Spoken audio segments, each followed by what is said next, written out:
What's up, everybody? This is Professor Bobby Borg, also known as Coach. I'm going to repeat that because sometimes live recordings get cut off in the beginning.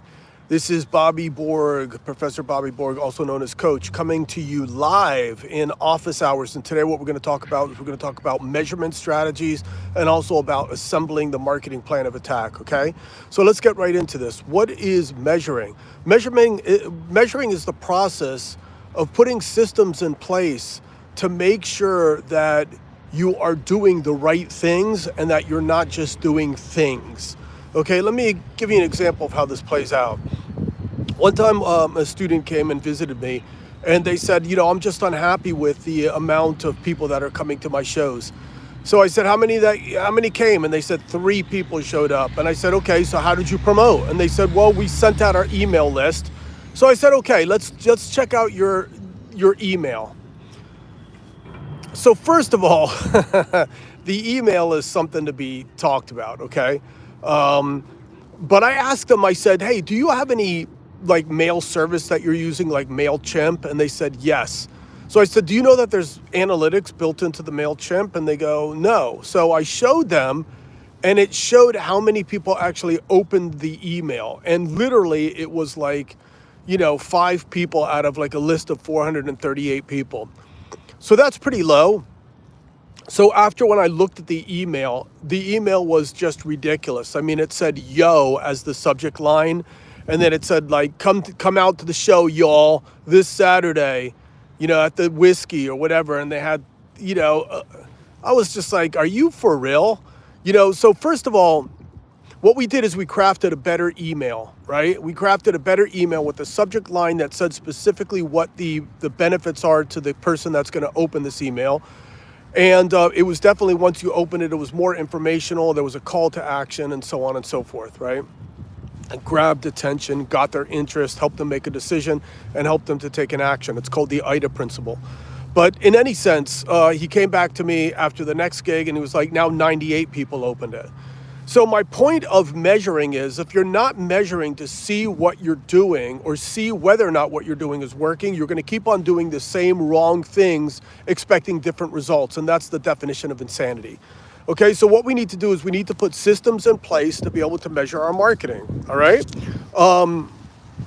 So what types of systems are available to independent artists? Well, thankfully these days, because of the internet, there are so many different tools that you can use online. Prior to online, which, you guys were born into the online world, but, I was I came into the online world at about 18, so I had a chance to see what the world looked like beforehand. And there was no, easy measuring methods. So most people didn't do it. These days, more and more people are doing it, of course, because the tools are just so easy. So what are those tools? Number one, streaming tools. You should look at your Spotify for artists, and you should look at like what the top tracks are, recent activity, play count, monthly listeners, followers, and so on and so forth. You should also look at your distributor tools as well for streaming data, such as global activity, daily streams, top playlists that are featuring your music, that type of thing, okay? Then, of course, there's also social media tools as well. There's things like YouTube Studio, where you could check your views, you could check your watch time, you could take your impressions, you could check your click-through rate, your engagements, and so much more. On Facebook Insights and Analytics, you could look at views, likes, shares, impressions, and even like if you're running ads, you can look at the success of your ads, audience behavior, conversion rates, and things of that nature. Also, you should be looking at things like analytics, like IG analytics. You can look at views, likes, shares, impressions. TikTok analytics as well. Look at your views, engagement, watch time, new followers, total play time, whether or not people watch your actual full video. This is all very, very important. So what's up? We got Bill Waldman in the house. We also got, who is it? Haluka Alex? What's happening, you guys? What I'm talking about right now is I'm talking about marketing analytics, and we're just talking about some of the basic tools you should all be checking out and using. There's also direct mail and internet services too. Like if you're using MailChimp for email, you could look at things like open rates, click-through rates, subscribes, bounces, user engagement, things of all this nature. How about link services? There's things like Linktree, and with Linktree, you can look at the click-through rates, you could look at, the total clicks, you could look at the traffic source, you could look at the best performing links. So again, for those of you guys that don't know, well, most of us know, right? A Linktree is basically, it provides us an opportunity to have a page where all our links to all our different, social media and streaming sites might be and things, and you could put that on your Instagram and things of that nature. You can also look at Bitly. Bitly is a service that, first of all, lets you shorten links, but then also let you track the link so that you could see like how many people clicked on the link. So that's all very, very good. So hey, Alex, or Haluka, Alex, you're thinking about quitting. I'll tell you what, man, if you hang out there for a minute, I will answer that question, okay? I promise you. Okay, what other tools or measuring tools are available? Search engine tools, things like if you're running Google ads, of course, you could look at the clicks, impressions, and conversions. If you're using Google AdSense on especially if you have a YouTube channel that's monetizing, you can look at your earnings. Look at Google Analytics. Google Analytics are where you embed code into your website so that you can measure how many people come to your website, how long they stay on your website, stuff like that. Google, you could also use what's called Google Alerts. So basically, sometimes I get emails that say, hey, somebody posted something about you. So if you set up Google Alerts, you know when there's people talking about you or when posting things about you.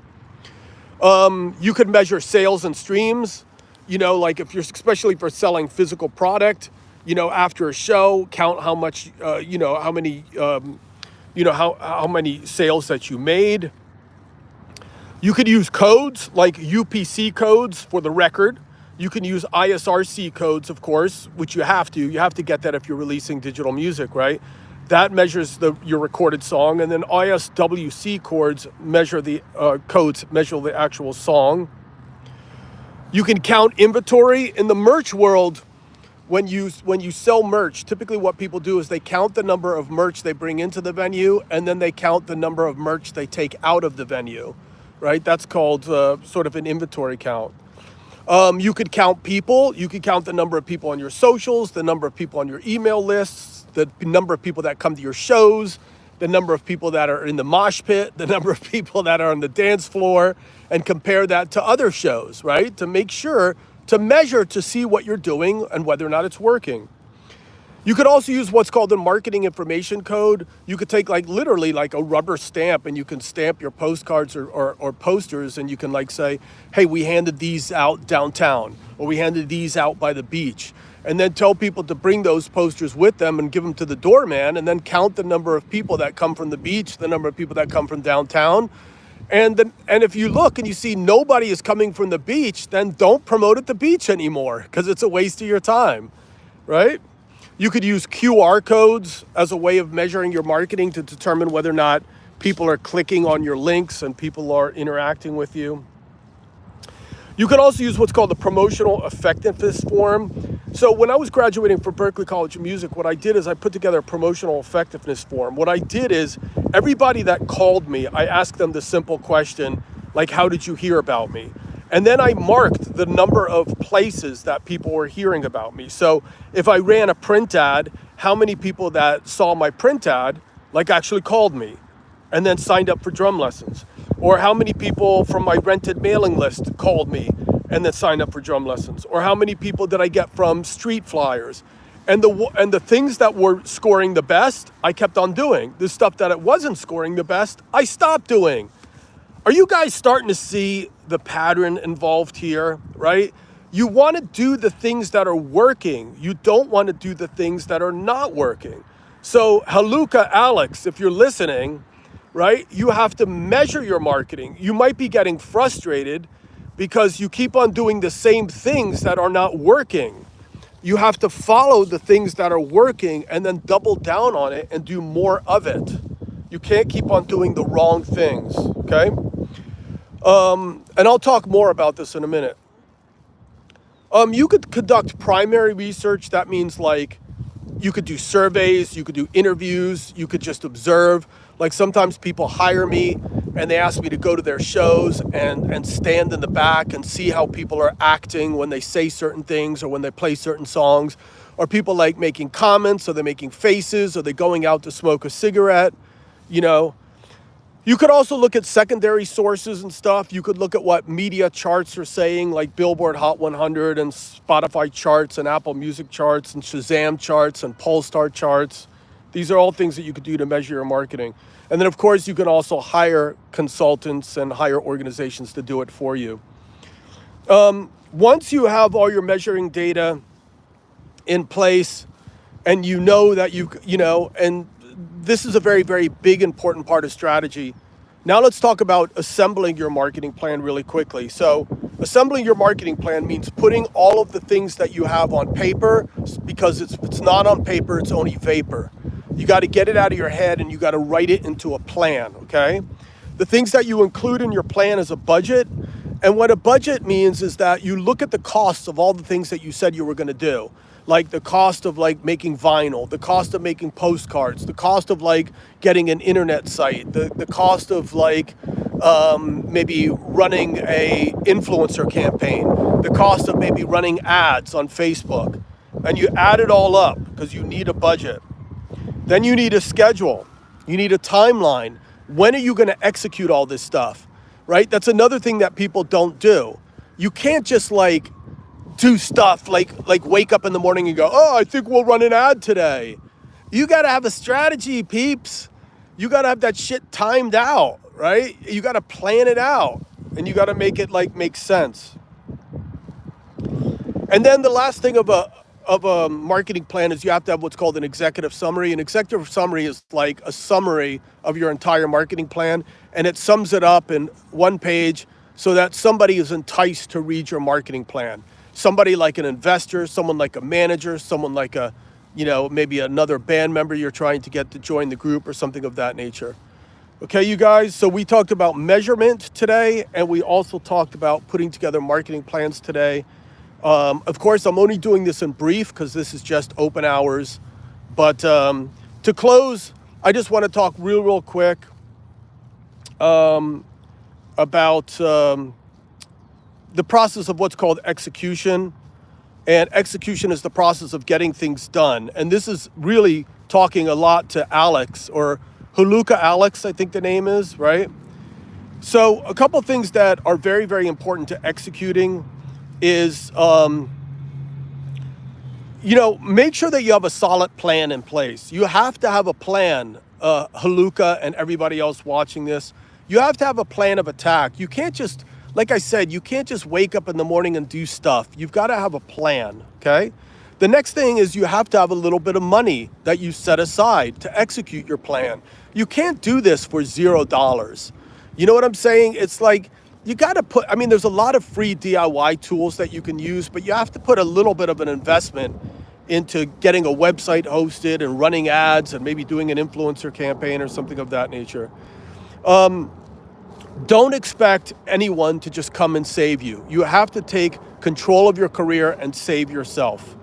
Okay? Nobody's coming to save you. If you want to do this, man, you got to roll up your sleeves and save yourself. And you're not owed anything. Nobody owes you anything. You got to do this if you want to do it.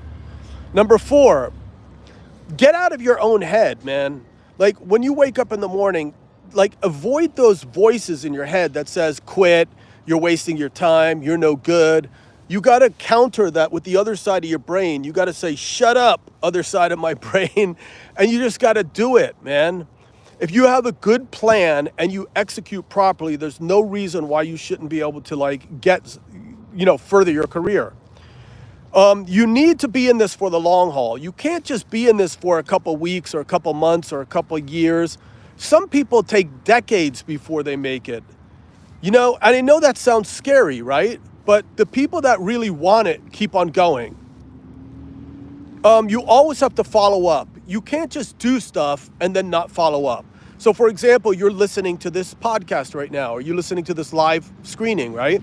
Are you going to then go and subscribe to my channel and go watch more videos and then maybe even get my book, Music Marketing for the DIY Musician, and then read the book? And then are you going to write more songs, and you're going to release more songs, and you're going to promote, and you're going to go out and play shows?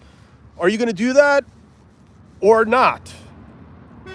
You got to follow up. You also have to be careful not to burn out. You got to know when it's time to rest and just chill. And maybe that's what you need, Haluka Alex. You need to chill maybe a little bit, right? Don't burn out. Also, you need to get other people to help you. Like what I mean is like band members, fans and stuff like that. Get your fans to help you. Get your band members to help you. Make sure to choose your band members very wisely though, because otherwise they can waste your time. Build a mastermind of people that you can trust. Like if you trust me, build a mastermind with me, reach out, email, ask questions. This way you have a group of people that are always there to support you. Make people like you. The more likable you are in this world, you guys, the more successful you're going to be. End of story. Always celebrate little successes. You can't just look at when I'm rich and have my mansion and Ferrari, then I'm going to be happy. You got to be happy now because life is short and you got to celebrate the wins. Always act when you wake up in the morning that today is your last day. You never waste a day. Always go to sleep at night and ask yourself, what did I accomplish today? Get rid of your negative friends. Do not hang around with negative friends. Negative friends are a no-no. Get rid of them. You do not want to be around negativity. Okay? Be careful not to jump into deals because so many desperate people are so willing to just do jump into any shitty record deal or any shitty distribution deal. Take your time when entering into deals. Always be grateful for the people that help you. And always be grateful for the things that God has given you as well, too, right? I'm not going to make this a religious thing or something, but you just have to be grateful for the blue sky. You have to be grateful for the sun. You have to be grateful for your health. You have to be grateful for the roof over your head. You have to be grateful for the tools that you have to be able to record because some people don't have any of the above, right? And then you also have to reach out to people that have helped you and you have to thank them. You can't just always ask people to do stuff for you. You've got to reach out to them once in a while and say thank you, even when you don't need anything, right? And remember, the future is purchased with the present. That basically means that what you do today is going to influence what happens tomorrow. Remember that. Okay, you guys, so homework assignment. I want you to go over to youtube.com/Bobby Borg, and I want you to click on a couple more videos and check them out. If you guys have any questions, email me, and wishing you guys all the best. Okay, we got Hector Ramirez. Nice nice comment, Hector. We got Alex. What's up, Alex? We got Haluka Alex. What's going down? We also have Bill Wildman. What's happening, Bill? All right, you guys, anybody else that has any questions, peace, love, and I'll talk to you later from sunny California, you guys. Hope where you are is good. Check it out, man. Got that. Woo! That's some California sun, baby. Can't be messing with that. All right, later. Take care, you guys.